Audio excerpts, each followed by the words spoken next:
We'll be back on the road in just a second, but first, a shout out to Teton Guitars. These guitars are crafted for musicians who live for adventure, just like us. Whether you're strumming in the back of a van or on a festival stage, Teton's warm tone and solid craftsmanship make every note count. I've got to say, they're the best companion for any songwriter or road warrior. Check them out at tetonguitars.com and let them know Musical Miles Podcast sent you. All right, hey, music lovers, welcome to Musical Miles Podcast. I'm your host, Byron Duff, and we are here in Challis, Idaho at the Braun Brothers Reunion and ran into this good-looking kid over here, Mr. Nathan from Missouri, right? Yep. Yeah, farm boy from Missouri. So we connected because we're a couple of farm boys, right? Yep, that and cigars. And cigars, there you go. So Nathan is a singer, songwriter, artist, performer, lover of music like myself. And we just got to chatting up here yesterday, and I said, you know, you're a huge fan plus an artist. Come down and sit down with us on the podcast because there's always a great backstory behind everybody, right? Absolutely. Yeah. Well, thanks for joining us. Thank you. Yeah, this is cool. What a you can't see it on the camera, but we're looking at these beautiful mountains and this golf course out the window here. It's a pretty cool view. Oh, it's amazing. This entire venue, there's not a bad view at all. No. Well, let's talk a little bit because this is your second year to the BBR. Year. So, first of all, how did you kind of get acquainted with the BBR and what made you come? I got acquainted through Reckless Kelly and listening to a bunch of Red Dirt music. Yeah. And then we were through this area in the late 2010s. Okay. But the timing just didn't work out. We ended up going to Canada instead of coming here for the BBR. You missed it, but we did. But it was a good time. But would have started your journey here, you'd have probably been back in many more tents. Oh, absolutely. But, yeah. But then last year, I was single and man, I really do want to go to the BBR. So I finally pulled the trigger and I came out here in the farm's minivan and I camped in it for 5 days. And actually, I was out in this area. I left home like August 3rd and I got home August 24th. I was just wandering around the mountains and everywhere else, living in the back of the van. Just in time for harvest, is that right? Or? Yeah. Well, harvest was still about a month off after that, but so just in time to get everything ready. Yeah. Got to run away. Well, perfect.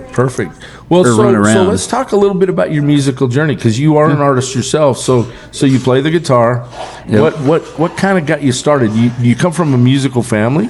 My mom played piano. Okay. So I grew up listening to her play and sing a lot. Yeah. But I was a percussionist in middle school and high school, and I figured I wasn't too great at that. Okay. But I bought my first guitar when I was in 6th grade, an electric guitar. Oh, okay. But I never found that music that really struck a chord with me to keep playing. Right. My guitar teacher, I learned a little bit of basket case, but I don't think that was really my style. But when I was young, I didn't really know what music I liked. I was just listening to old, like Leonard Skinner and everybody else with my dad on the radio, but I never really had. Well, there's nothing wrong with Skinner, right? Oh no, I loved listening to the radio with my dad, but I started getting more into country music once I got into, or especially the Red Dirt scene once I got into college. Right. And I had an acoustic guitar when my freshman year in the dorms, and that's when it really took off. When I had time in college. Sure. And then I figured out girls really like a guy that could play guitar and sing. So that didn't hurt anything. You're not wrong there. It took me till I was in my really old to figure that. I knew that all along. I just was too stupid. I was girls were. I had Harleys and horses, and so that girls were into Harleys and horses too. So, but I've had this one for 43 years. So. That's amazing. Congratulations on that.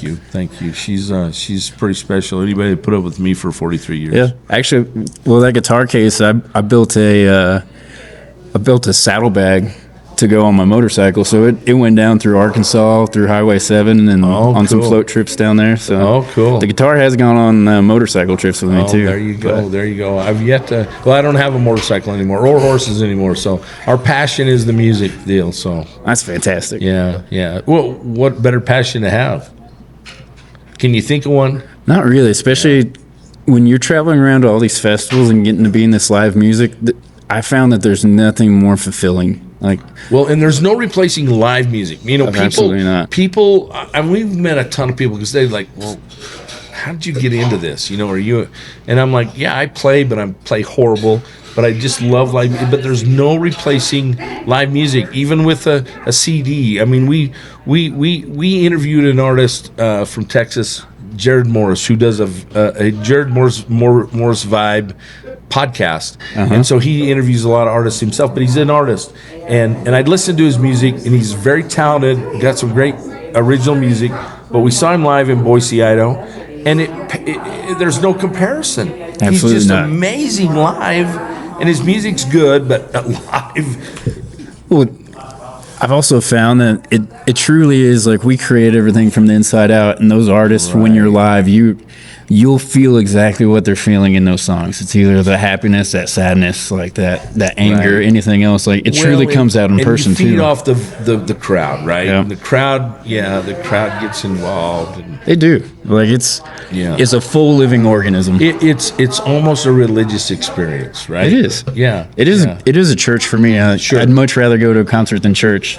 I find God here more often than I would there. You know what?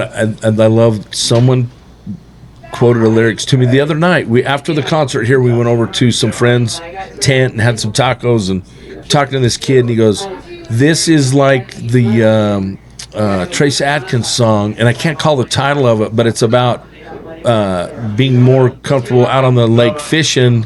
He finds God out on the lake fishing, and I said, "You know who wrote that?" And he looks at me kind of funny, and I said, "Win Varble, this guy right here, Win Varble, and Aaron Ratier." Do you know who Aaron Ratier is? I do not. Aaron Ratier wrote "You Look Like You Love Me" with Ella Langley. He also wrote "4x4 by You" with Lady Wilson. Yeah. But he also wrote the Armadillo song from Miranda. Do you know that song? I'm not sure. Oh, you got to look it up, dude, because I'm telling you, you've been making notes. I've been sharing, and you've been talking to all these people here, and you're making notes of all this music you've got to go figure out and learn and listen to. The Armadillo song is one of the coolest ever, and Aaron Ratier is the coolest songwriter. Have not interviewed him yet, but met him in Whitefish, Montana, and he agreed to be on the podcast, but he was maybe a little impaired, and so we decided we'd wait till tomorrow, and then we ran out of time. But great guy. We're going to get to see him again in Whitefish in September. Perfect. So we're hoping we get to get that interview on video and share it with people. But what a talented guy, and he's just got such an incredible mind. And anyway, I just love the songwriting process. So you write a lot of original stuff. You made the comment when we were talking about Ellis Bullard, because we got to interview Ellis the other day, and Ellis said that you really resonated with you. That he felt that if he was going to keep doing this, he had to go all in and write the music and play the music he wanted to. Yeah, not do the covers and not be what everybody else wants to be, right? Because I think what happens, and we've spent a little bit of time in Nashville, and we've got to interview some really, really great artists, but Nashville has a tendency to try to put everybody in the same box, right? So right now, Ella Langley's and Riley Green. So now they're trying to, who's the next Ella Langley and Riley Green? And they got to quit doing that because there's room for everybody, and there's everybody's music speaks to someone, maybe Absolutely. not to everyone, but we have found we have a very eclectic taste in music. We love everything from Prince to Andrea Bocelli to Wade Bowen and Mickey and the Motorcars and Reckless Kelly. And I've been listening to classical XM radio all the way out here. have you really? Yeah. So now you get to listen to Musical Miles podcast all the way home, right? Absolutely. Yeah, now I know. Now I know to look out for you. Yeah. Well, I would have never known. And no, you wouldn't have. But you wouldn't know the stories that we get to share on here, like the stories from Django Walker that we learned here last year. Cody Canada. We got to interview Cody right before they made the announcement of the Boys from Oklahoma reunion, right? Oh, man, that blew up. That was amazing. Well, and I was interviewing Cody, and the first thing I said to him, I said, "Man, I've been a fan of yours since back in the CCR days." And he goes, "Yeah." He said, "Yeah, the Ragweed days, that's cool." And I said, "I know that's kind of a sore subject." He goes, "No, I'm over it. It's cool. Everything's good." And, we've kind of come... And 2 weeks later, they made the announcement, right? He knew he was working on it then, but couldn't say anything. But it's cool how things come full circle. Absolutely. Right? So, anyway, Well, so what's your plan? You're out there on a 2,100 acre farm, and you grow. What'd you tell me? Corn and soybeans. Soybeans. Okay. Yep. But ask me about the potato industry. So yeah, I'll hook you up with some potato guys. You can start growing some table I'm kind of stock. curious about it. I don't have many rocks, so I mean that potato harvester wouldn't have a problem with that. Are you dry farming your irrigation? We're dry farm. You're dry farm. Well, they grow plenty of potatoes dry farm in Maine. Okay. There's a lot of potatoes grown dry farm, and even in North Dakota a lot of that was dry farm for many, many years. They've gotten into the irrigation now, but But anyway, we've got some irrigation rigs in the river bottoms, but they got blown over by tornadoes in my early childhood. So yeah, well, this podcast isn't about potatoes, but nonetheless, you got my contact. So if you want to learn about the potato industry, I will. I don't know everybody in the potato industry, but I'm one guy away from everybody in the potato industry. So I could probably really lead you down a. It's not what you know; it's who you know. It's who you know. So that's what I've always told my kids. So well, and it's worked. It doesn't matter whether it's in the rodeo world, because we're very involved in the rodeo world. We're very involved in the ag industry, and especially the potato deal. And then now the music, we're so entrenched in this, but it's just little connections, right? With different artists and different management people and just people in general. There's fans out here that have way more connections than I do. I mean, that just, Sandy, who you just met, we just interviewed Sandy from Belgium. Wade Bowen actually gave her that moniker, Sandy. Her name's Sandra. But he said, "What's your name?" She said, "Sandra." He said, "I think I'll call you Sandy." So anyway, but sweet lady, but she's got to meet all these guys, and she's here from Belgium to the Braun Brothers reunion in Challis, Idaho. 800 people live here the rest of the year, right? Oh yeah. And there's 3,000 something here this week. I was curious how many actually were here. About 3. So we've interviewed Gary and Muzzy both, and that's kind of the number I get out of them. Perfect. But last year was their 40th. Yep. And that was my first. It was a fantastic show. And this is we're pretty sure this is our 7th, right? But what a cool venue. And well, I mean, how cool. You're on the golf course. You're on the driving range of the golf course, and they have a permanent stage here. Oh, yeah. Yeah. And the thing is, number one, the thing that brought me back more so than even the lineup is the people and the atmosphere. And everybody I've met here and the connections I've made even over a year. And I keep running into people at the Challis Hot Springs where I'm staying at this year. Sure. And just meeting. One of the first people I ever met was in the parking lot right here by the golf house. Right. And they had been coming for years, maybe decades. Sure. And Scott took me under his wing. He's like, "Grab your chair." He's like, "You're coming with us." Yeah. And hanging out. And on my way here on Thursday, it's like, man, I'd love to see him in the parking lot. It'd be great if he pulls in behind me. And he absolutely did. Oh, wow. How cool is that? Manifested, it happens, right? Oh, yeah. Well, yeah, that's a cool thing for us is we have met so many cool people like yourself and made these friendships, right? So, Sandra invited us to come to south of France. Well, that's a hard one to pass up, right? I need to come out to Missouri and check out some corn farming and some soybeans. I know nothing about soybeans. I know about corn, but your corn is feed corn? Yes, sir. Yeah, feed corn. I'm a sweet corn guy, but aren't we all? Ours goes for food and fuel for ethanol production. Yeah. Well, that's cool. Well, welcome to Idaho, and I'm sure you'll be back. Oh, I will. Yeah. I plan to go up to Salmon and then go into Stanley a little bit before I head home. Is that what you're going to do? I'm not really sure what my plans are. They're open. Well, if you had 20 some days last year, you're going to probably have that same here, right? Possibly. Yeah. Well, so Redfish Lake, you got to make sure if you're going to Stanley, you got to go to Redfish. Yep. Alturas, those are all beautiful lakes. You won't see anything like that. That's also the coldest spot in the nation in the summertime. Did you know that? I did not. Yeah, sometimes, for the most part, that will be the coldest place, even in July and August. But Perfect. But the days are beautiful. We were there 3 weeks ago, the Saints weekend. Shane Smith and the Saints were there. Lowdown Drifters, Jade Marie Patek, and Rio Tripiano. Some great artists out of Texas that we just love and have seen multiple times.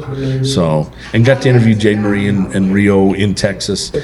Actually, I interviewed Jade Marie in Green Hall. Oh, I got to walk into Green Hall in early March. Oh yeah. They're shutting down for a live recording that night, so we didn't get to stick around. But Listen, I was there 4 pretty times cool place. before I ever saw a live show. Were you? And I saw Cody and The Departed there, and Jack Ingram 2 days later. But what a cool place! I just love it. I mean, I love Texas, the hill country. Oh, yeah, I played at the Devil's Backbone. They had No way. They had a songwriters night on Monday. Oh my gosh! And I thought about flying out on a Monday, and the tickets were about $150 higher, so I just chose Tuesday. Okay. And then we went in there for a couple beers on Wednesday. Yeah. And I saw there was songwriters night, so I'm like, man, we got to come back. But that was one of my favorite places. Well, I love the Devil's Backbone, and I love the story of Todd Snyder. Do you know Todd Snyder's story? I do not know. Sorry. Okay, you know who Todd Snyder is? I do. Oh, what a cool dude. There's a guy I would love to interview. Todd, I'm putting it out there. Watch this episode and reach out. We'd love to see you. Todd was on his way to Luckenbach, Texas. He got a gig. He finally got hired. He was living in Austin, got hired, and him and his buddies jump in the van. Grog, I think was the guy's name. And they get in the van or the car, and they're headed to Luckenbach, and they get lost. And they end up at the Devil's Backbone Tavern. Oh, and man. the old gal that ran the place, I want to say her name was Mary, but I'm probably saying this wrong. But anyway, he tells this whole story, and it is just hilarious. And he ends up playing there. And she says to him, screw Luckenbach, stay here and play with us, right? And drink beer with us. And so they did, and then he ended up playing there. But what a great story and a great song. And I would not have known that if it were not for Django Walker telling me that story. And now I'm a huge Todd Snyder fan. That guy is hilarious. And he is such a great songwriter, right? And so anyway, but that's what our lives are filled with, are those stories. And so when we were there last October, I'm like, I'm going to JT Floors. I'm going to the Devil's Backbone.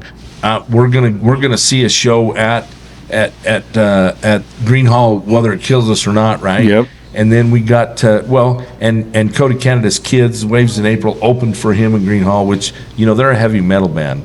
Yeah, kind of a screamo. It was a little bit of a shock for some of those guys at Green Hall, but what a cool show. And they're great kids.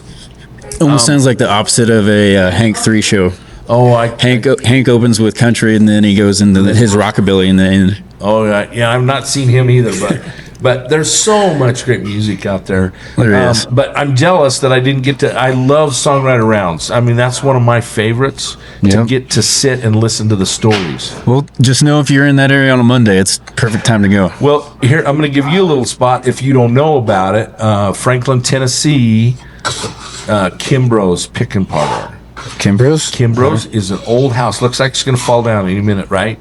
We were there doing some interviews in Nashville, and we had gone down and interviewed Craig Campbell at his coffee shop in Eagleville, and we came back. We were supposed to meet a guy for dinner, and it didn't work out, and so we were sitting in a bar just hanging out, and these young guys go, "What do you do?" And I said, "We do a podcast." They said, "You need to go to Kimbrough's." And we're like, "Yeah, whatever." So it's open mic night on Tuesday night. Yep. And they said, "You never know who show up. Winona may show up. Jelly Roll may show up." I mean, there's these legendary people. And so we went, and we literally sat on the porch almost the entire night. I went in a couple of times inside, but we got there, and there was two guys sitting out there playing guitars and just swapping stories and talking, and then they'd play a song. And before the night was out, there was 8 or 10 people out there with mandolins and tambourines, and a guy brought a keyboard, and this is on the front porch. That sounds amazing. And Taco Tuesday, so we're getting some tacos, and Michanda met a guy named Ed who said, "You need to interview my friend Roger Murrah, who's got 11 number ones and is a Nashville Hall of Fame songwriter." So that's how this all happens, right? That's amazing. It's all happened organically and very naturally. So anyway, kind of like us. Well, Absolutely. Before we get out of here, I want to have you grab this Teton guitar. This is an Idaho guitar company. Perfect. And I don't know if you've ever heard of Teton guitar. I have not. You've heard of the Tetons. Yes, sir. Have you got time to drive by the Tetons while you're in town? In Idaho? There's a chance. So, on the way to Jackson Hole. Mm-hmm. Yeah, it's a great place. You need to stay in touch. I need to make sure you got my cell phone number before you get out of here. But anyway, these guys were in Idaho Falls, and they've got a wall full of beautiful Teton guitars, and they're made overseas, but they're really a great guitar. Yep. Grab that guitar. Tell us a story about what you're going to play us, because you're going to do a little songwriter run. There's a capo on it. I tuned it this morning, so it's probably screwed up for you, but it'll be all right. I have found I got to take all these bracelets off because they do get stuck. Oh, okay. Yeah. Well, yes, that's your strumming hand, right? It is. Yeah. So That's the thing. I've been trying to think about what to actually play.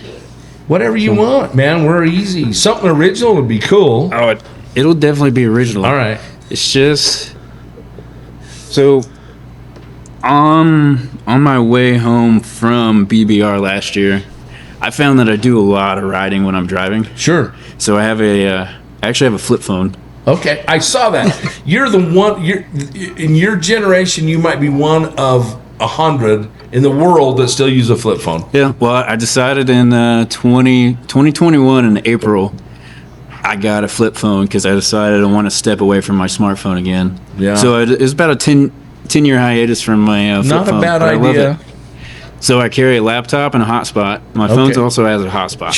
Sure. There's a lot of people say they want to go back to the flip phone, but they're not willing to jump that barrier. They say they have to work off their phone, but It's hard. It's hard to give up. You know, It and is. of course, with our podcast, we're constantly having to post to remind people we're here, we're relevant. Get on board with us. that's what I'd love. That's why I'd want like a tablet or that iPad. An iPad, and we use the iPad to record. But you know what? The iPhone's way better camera. Oh man, those cameras are amazing. Yeah. I have a picture with the Wilder Blue on this with this 5-megapixel camera, and it's pretty blurry. Yeah, but it's that's still a great because it's challenge. that That's a memory. challenge. Yeah, it's a memory, but anyway, well, you can always reference our podcast because we got lots of good pictures. So Yeah, so I do a lot of riding when I'm driving, and then I got to I was just thinking on the road, and I tend to write listening to the radio and other people's music. sure. I'll We all have inspiration. yeah. Who really inspired you? not to be honest, I gotta say Reckless, and Yeah, but I think it's everything though. Yeah. I really listen to because I mean, there's just guys that just really hit home. sure. And to be honest, I'm really bad at names at times on Sure. bands, but I just absolutely love their music. Yeah, And it's been more so about finding artists that open up and actually let you into their life a little bit, so then Yeah. you actually feel what they feel and understand that you're not quite alone on everything. yeah. And that's really helped me through a lot of dark spots. So, what's your favorite? If you had to pick a favorite Reckless song, what would it be?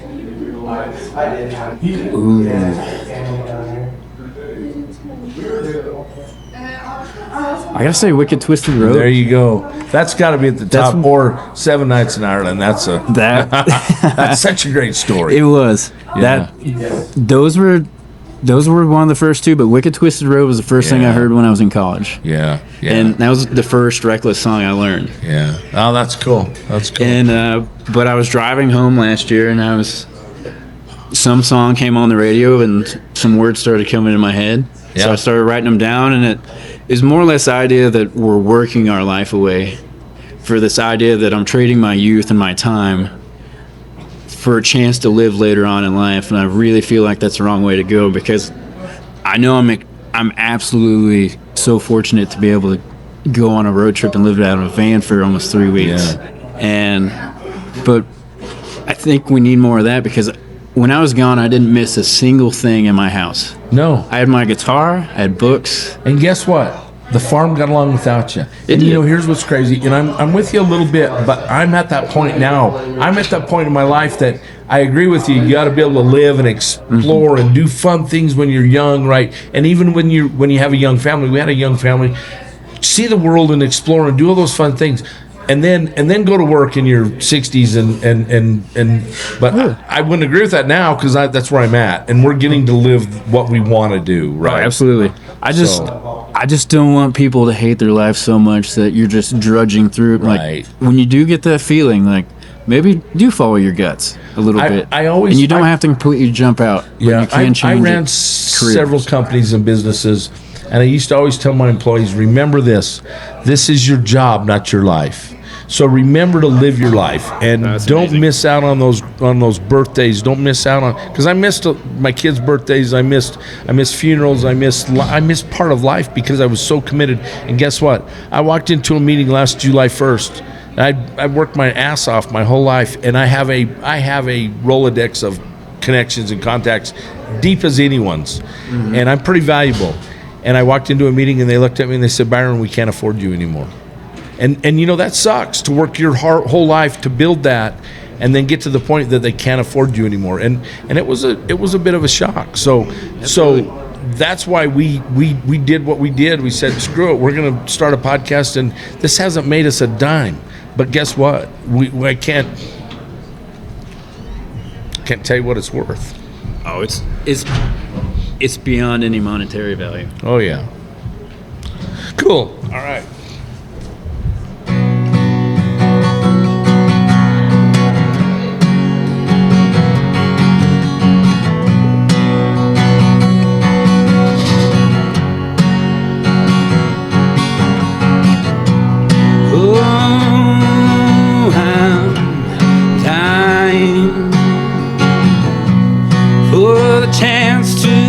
To live one day,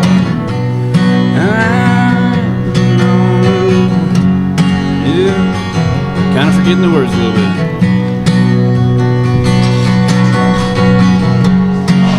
I'll start it over. You're good. Oh, I'm dying for the chance to get to live until that day I'm drowning and the walls caving in. Traded on my youth for a chance to get to live one day. Problem is there's not much living when you finally get into old age.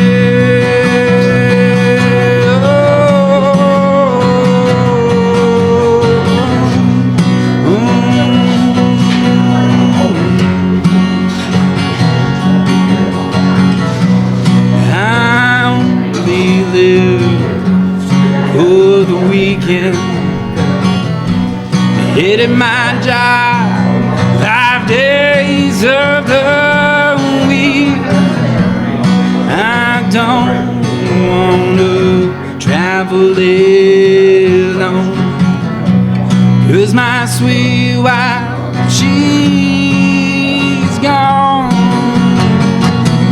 Traded on my youth for a chance to get to live one day. And there's not much living when you finally get into old age.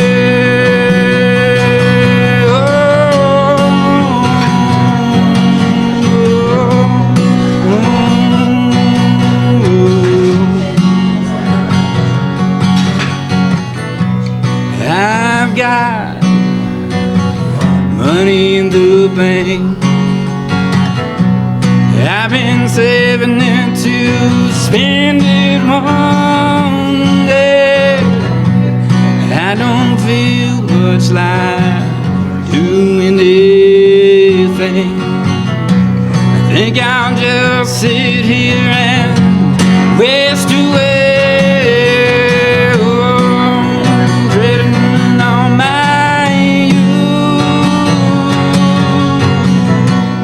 for a chance to get to live one day.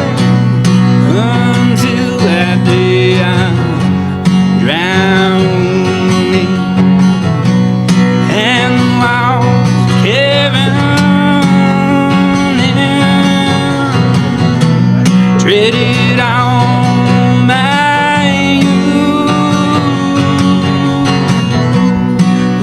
chance to get to live one day. There's not much living when you finally get into old age.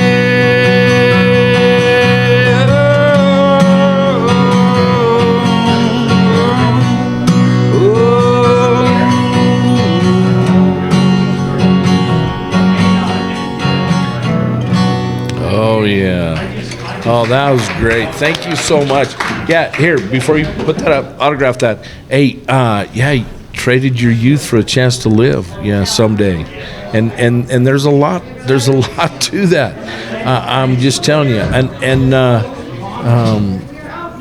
You're in a situation where you're on a family farm, so that's a little different scenario. But a lot of people work their ass off for somebody else, only to find out that they really didn't care about you anyway, right? You gave them your life and your blood and your guts, and for what? For some things and some debt. Yeah. So, well, thank you. That was so fun. All right. Well, hey, Nathan, tell them where can they find your music? Are you on Spotify? And I actually don't have any professionally recorded anything. You haven't released any EPs or anything on. I have not. I've you recorded need to do stuff that. on my flip phones. You need to put that stuff out on Spotify and start to build your following, because that's what happens, right? Ellis Bullard said, "Look, you heard him say, I'm going to play the stuff I want to play, but you just got to get started somewhere." Even Mike from Silverado, it was Mike and the Moon Pies for 20 years, yep. And he said, we just thought we were just going to be a local cover band, and then it grew legs, and we got some of our own music, and now we started to get a following in it. But you got to put it out there, because if you're gonna find that dream. Oh yeah, no, I'm working on all the social media side. I just have Facebook. But my Instagram, I don't even know what it is, to be honest. Yeah. Well, work on that. I know there's a lot to that, and we talked with that Taylor Honeycutt about it yesterday. She hates it. She just goes, "I just want to be an artist. I just want to play." But if you're going to succeed in the music business, you gotta have a face, and you gotta be out there, right? So yeah, you do. Well, this has been such a pleasure. Tell them, what's your last name, Nathan? Swisher. Nathan Swisher. I never even asked you that. So Nathan Swisher from the town in Missouri is? Marshall, Missouri. Well, we'll look for big things. We're now friends, so perfect. You can't avoid us. So, thank you very much. Man, this has been cool. Thanks for playing that for us. It's a great song. We look forward to seeing you somewhere down the road. But for now, this is Byron, your host from Musical Miles Podcast with Nathan Swisher. We're in Challis, Idaho. We couldn't be any better place. It's amazing. It's amazing. It's beautiful. Beautiful, and we will see you all somewhere down the road. Adios for now.